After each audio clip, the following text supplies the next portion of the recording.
guys, welcome back to my channel. My name is Ndeye Peinda. If you are tuned in today, I'm going to be showing you what I purchased from my huge Ulta haul. My haul today really focused on affordable products for dark skinned people when it comes to foundation, concealer, and really complexion is where I wanted to hit. So if you're interested, make sure you go ahead and keep on watching. Give this video a big thumbs up and don't forget to subscribe. I know you want to be back here. We are on the road to 10K. Without further ado, let's go ahead and get into the video. Alright guys, I'm super excited for this haul because I purchased these products a while ago, but I haven't actually went ahead and took them out or swatched any of them yet. So as I said in my intro, I did go ahead and focus on complexion products. As I've been doing my makeup, as I've been filming videos and just looking at my collection, I noticed that there's a huge gap when it comes to my affordable makeup versus my high-end makeup. I have a lot of high-end makeup when it comes to foundations, contours, concealers, and I feel like for so long it's because the drugstore didn't really offer any options that worked for someone my complexion. I purchased these items during lockdown, so I wasn't able to swatch any of them to see. So what I did is I just went online, looked at the models, saw the types of shades that they used, and kind of made a comparison between what the models look like versus what I look like. And 9 times out of 10 I purchased either the last shade that the foundation offered or like the last 2 to 3 shades, just so that I had options. So I'm gonna go ahead and get right into it with the foundation. So first up we have the NYX Cosmetics Born to Glow foundation. Now I purchased these in 2 different shades. I bought it in Deep Espresso and Chestnut. It's actually funny because in the NYX Can't Stop Won't Stop foundation, I'm also Deep Espresso or Deep Ebony. So I'm super curious to see if this is going to match exactly with the Can't Stop Won't Stop foundation. I'm gonna go ahead and do a quick little drop of each one. I will be putting how much each product retail for on the screen as well, so that you can see and kind of get an idea of what the price point was, so that if you're interested you can buy it. What I would love for you guys to do is in the comment section down below, let me know if there's any specific foundation or any specific brand that you really want me to do a video for, and I will go ahead and do that.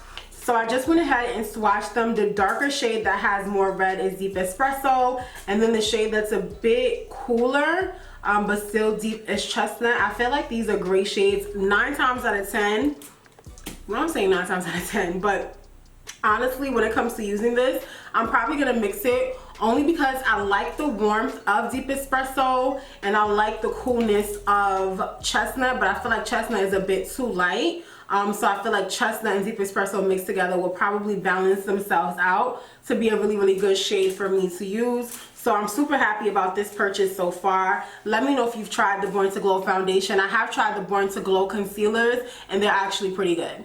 Next up, I'm gonna share, I guess, the product that I was most disappointed with, just shade wise when I got them. And I'm gonna shake them up a little bit because they have been sitting in the same area for a while. So the next shade or the next brand that I purchased from is the L'Oreal Infallible 24-Hour Fresh Wear Foundation. And it looks like this. If you guys can see just from the bottle, these shades clearly are not going to work for me. I'm actually gonna pull up my order because I'm curious to see if I bought the last shade, because if these are the last shades in this line, we got a problem. And it says L'Oreal Paris Infallible Foundation for every skin tone. Okay.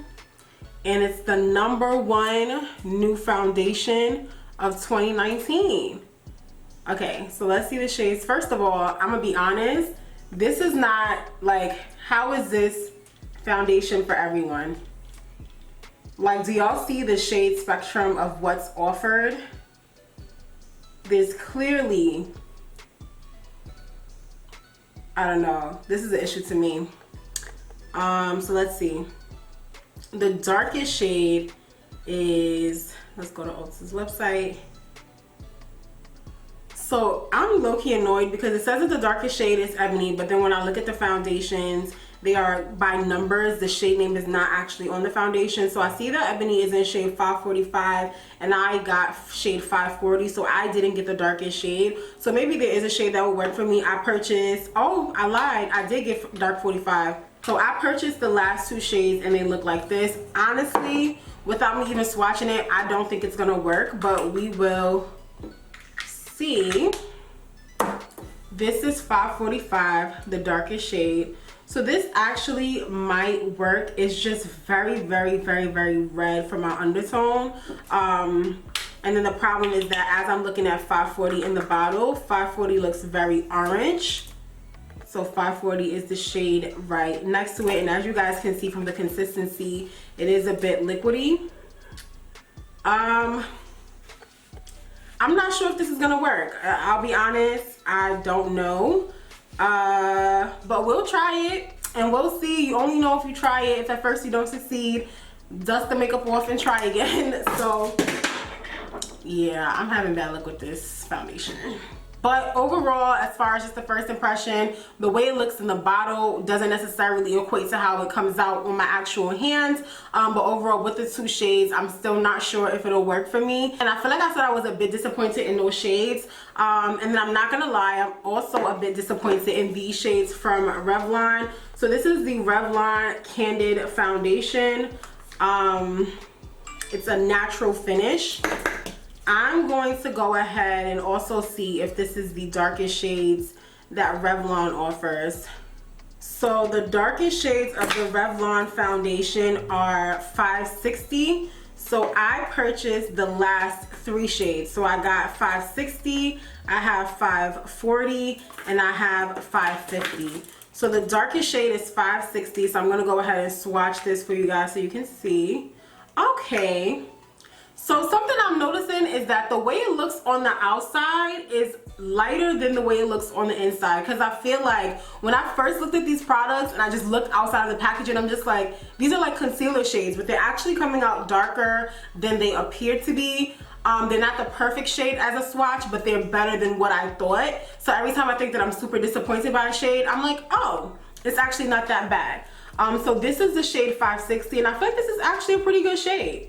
So I'm excited to try this now, but it looks so light, like on the outside. If you just look at the packaging, this is not what it looks like when it actually is swatched. So I'm gonna go ahead and swatch the, oh no, this one was, it was just 560. So 550 is the one that is lighter that I just swatched. To me, this is a huge jump in shades. Like, it went from my concealer shade to my foundation shade with nothing in between. And then this is 540. Yeah, so this is 540. So in the order it's going in from lightest to darkest, we have 540, 550, 560. 550 definitely looks like a shade that would leave me gray because it's lighter, but it also has a very cool undertone, whereas the lightest shade 540, if I'm not mistaken, has more of an orange undertone. So of these three, the only one that could work as a foundation on me is 560. But just as a spectrum of shades, this to me is like a huge jump. So I do hope that they extend their lines in the future. Next up, I purchased, now for the e.l.f. foundation, I'm talking ahead of myself. So next up, I purchased the e.l.f. foundations, and when it comes to the e.l.f. foundations, I actually purchased three, but one of them cracked in transit, and like when I got my package, there was foundation everywhere, so I had to throw it out, and the one that actually cracked was the darkest shade. So I was a bit stressed about that. Without even looking, I know that e.l.f. does has a really good shade range, and maybe let me not overspeak because I haven't seen the full spectrum, but I know that they have shades that work for deeper, darker skin. The issue that I have when it comes to the e.l.f. foundations is that the darker shades are usually never in store. Like, I've gone to multiple Targets to get the darkest shade because once I saw people who were my complexion or darker using them, I was just like, yo, I need to try that foundation, and I was never able to find it in store. So I have here with me the shades Mocha and Cacao. I'm pretty sure these are on the end of the spectrum, so these are either the last, like not the last shade, but two above the last shade or three above the last shade. Let me go ahead and open and swatch these two for you as well. One right here is Mocha, and then the darkest one is Cacao. I really wish the other foundations didn't break, because I feel like these are both a little too light, and that something that was a bit darker would have worked much better for me. So yeah, let me just swipe them. Yeah, no, these shades are too light. These shades are too light. If anything, Cacao might be the one that I could make work, but I would be forcing it, and I would need to heavily contour. So I feel like both of these, unfortunately, they're not hitting. They're not hitting. Like, I'm not even gonna lie, I'm like excited about this haul, but at the same time, it's just like I clearly see why I mainly have high-end foundations, because I have options in those foundations, whereas I feel like with the more affordable options, it's just like, it's like finding a needle in a haystack. Like, it's either gonna work or it's not, but there's not that same accessibility. And to me, it's kind of just like, you would think that if something is more affordable, you're putting it at a price point where you want multiple people or a lot of people to be able to try it. But then why is it that there's a huge population of people left out of that accessibility? How are you like being created to be accessible price point wise, but you're not accessible as far as who can actually buy the foundation? And if you think about it, the people who would, I'm not even gonna get into it, but I'm just like, I'm not gonna lie, I'm a little annoyed. Like, my energy isn't as like, you know, y'all know how I get when I get new makeup. I'm like super excited, but it's just like, dang, I spent a lot of money to get these products, and I'm just a bit disappointed by the fact that, like, for a lot of them I have to mix, I have to match, or it just won't work at all for what I really wanted it for and what it's created for, which is for foundation. So one line that I was super excited about is the MILANI Screen Queen foundation line.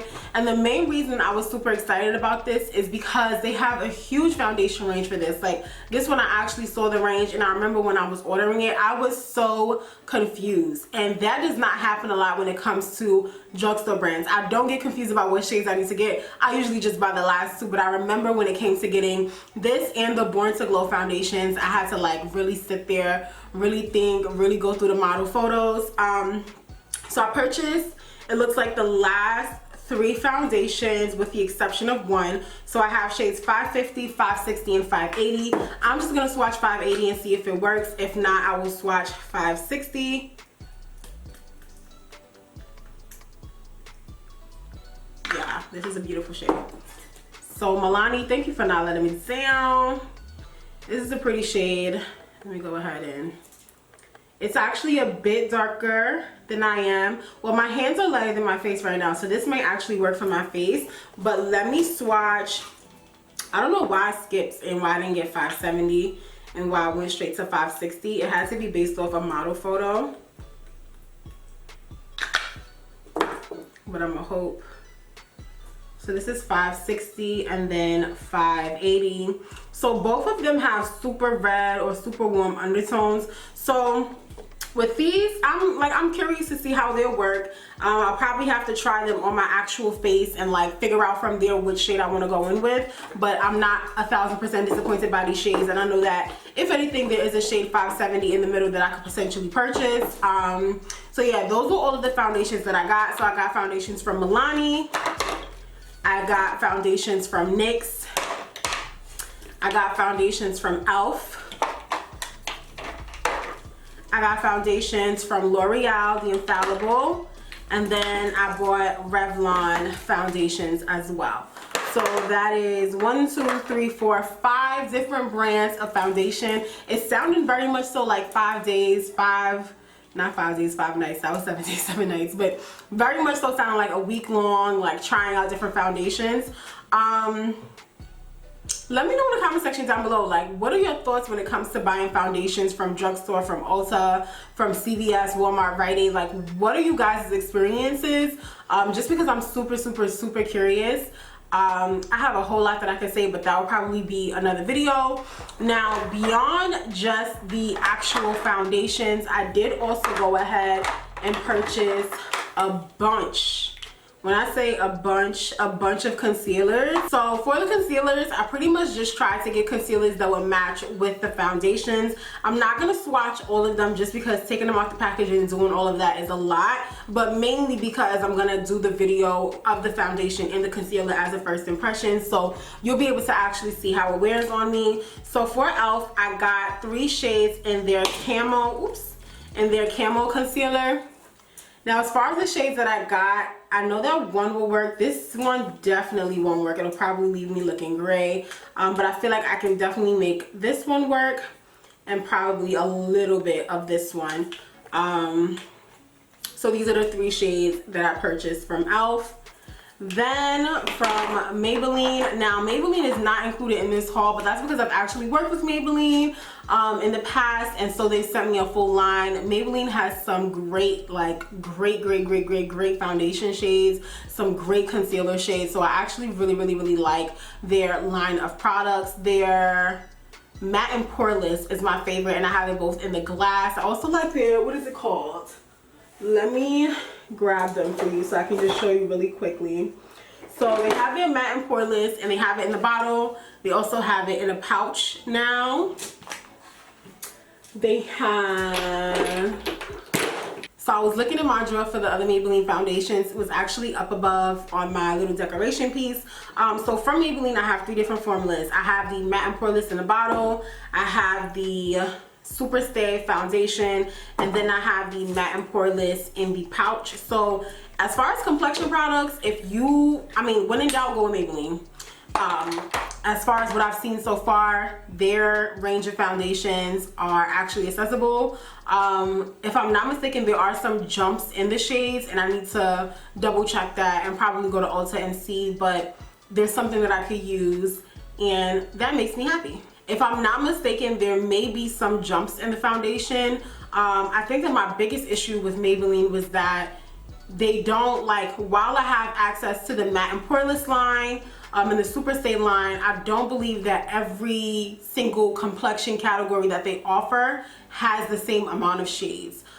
So that's something that I also will say, is that with a lot of brands, especially affordable brands, I mean, honestly, not even just affordable brands, with brands that we've seen that are in Sephora as well, like they'll come out with a specific foundation type or a specific product type that is super accessible, has a lot of shades, but then when they come out with the next formula of a product that is for complexion, it doesn't have that same shade range. So I would love to see it just be universal within the brands, that if they have shades that go dark to a certain extent, that not only do they go dark in every formula that they come out with, but every powder, every concealer, every contour, every bronzer palette. Like, if you're gonna hit a certain demographic with one product, you need to consistently hit that demographic with every product. I should be able to have a bronzer from the brands that have my foundation shade. I should be able to have a contour product from the brands that have my foundation shade. Like, don't just create one product for people like me, create a full spectrum of products for people like me. And so next I'm going to go ahead and get into the other concealers that I got, which is from Maybelline. So the 2 shades that I have here are actually not the ones that I use. So this is shade 146 and shade 149. I believe I actually use shades 140. I'll put it on the screen, the actual shades that I use, but I do like the concealers. I wish, oh, it's right here, 147. 147 is the one that I use. I do wish that they would have an extension of the Instant Age Rewind concealers. I know that they extended it one time, but I feel like for me, some of the shades that I use to conceal with are a little too red, and so I always have to go in with like a more yellow or a lighter concealer to kind of balance it out. So I would love to see the Age Rewind or Instant Age Rewind concealer have some extension. Then I got a Milani Conceal and Perfect concealer. I feel like this concealer is gonna work. It's a bit light, but I feel like I can make this work. Then from Revlon, I got the matching Candid concealer. I don't think this is gonna work, but I'll give it a try. I'm seeing here that also from Milani, I got another shade in that concealer. So I bought these 2 shades together.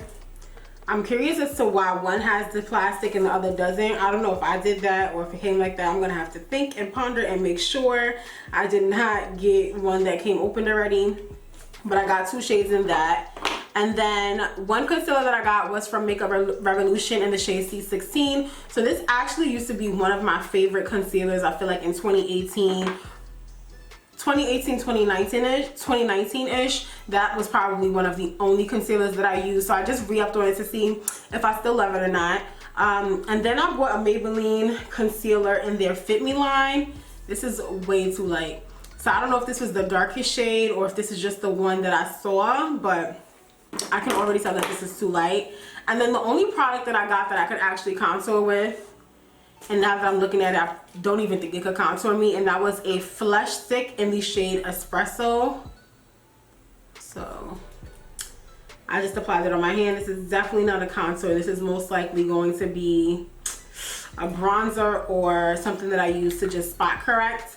But I was hoping to get this to be like a drugstore or an affordable contour shade. And that is everything that I purchased from Ulta. So now that I went ahead and I showed you guys all of the products, and y'all heard me kind of talking my ish as I was going, but it's just like, yo, we've come a long way, but we have more to do. There's more work to be done. And I just really implore, because all of the brands that I purchased from are brands that I love. I love NYX, I love Maybelline, I've worked with both brands. I love Revlon, their lipsticks are amazing. I love L'Oreal, like what is it? It's another foundation that was actually one of the first drugstore foundations that I used. It's in a clear glass bottle, and I know that Nemo uses it a lot.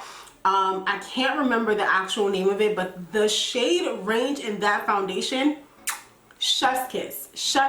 Like MILANI, I haven't tried any products for them so far, so I'm super excited to try it. And Alpha, I haven't tried any complexion products from them, so I'm super excited to try it. So overall, I want to make it clear that these are brands that I love, these are brands that I respect, these are brands that I hope to continue to work with, and brands that I hope to work with in the future.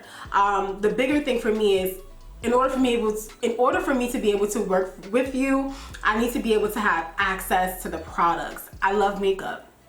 There are millions, thousands of people who look like me, thousands of people who are darker than me, who want to try these products, and the reality is we don't have access to them a lot of times. Like all of these products, I want to say maybe 70% of them were online only. And when I say online only, that means that these are products, or these are shades of these products that are available that you can buy online, but that you are not able to buy in the store.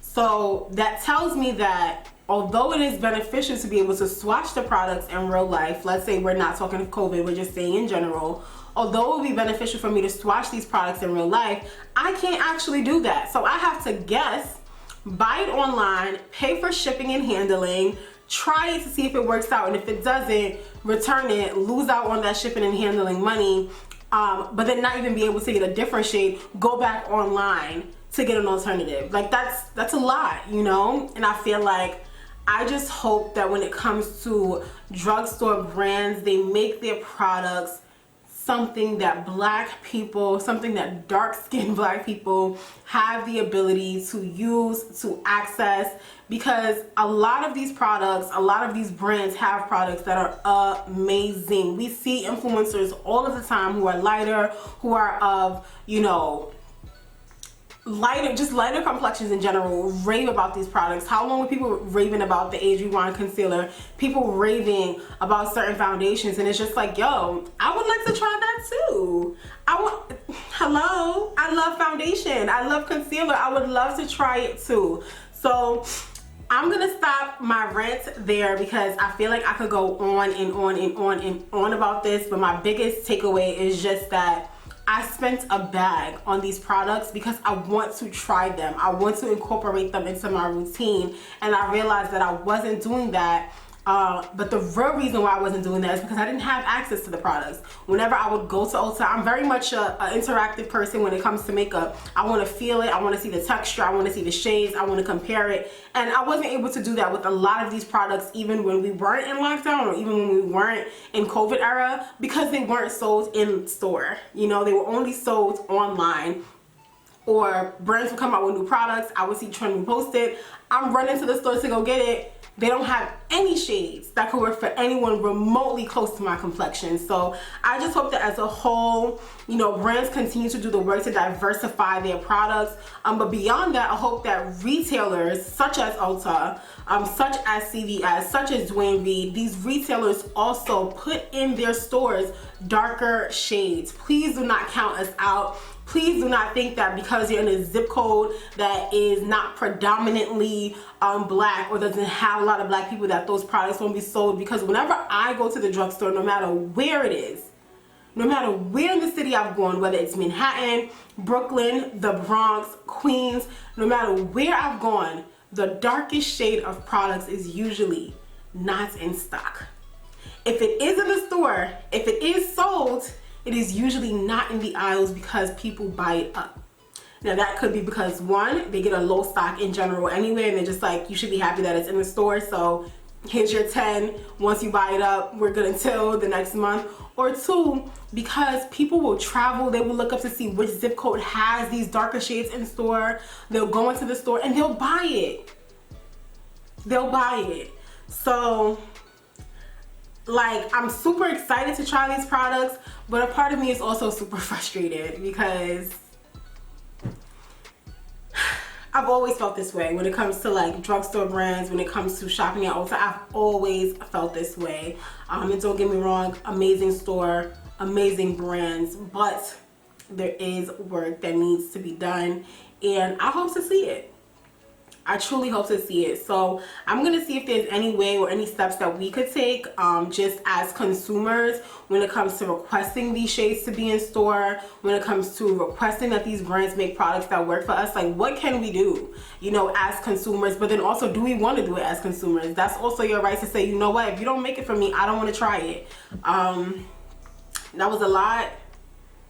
I'm like excited, but also, like I said, frustrated. So I'm just gonna leave it at that. I hope that you guys enjoyed this video, and if you are someone that is my complexion, please do not be discouraged. I know that there's gonna be some products in here that hit.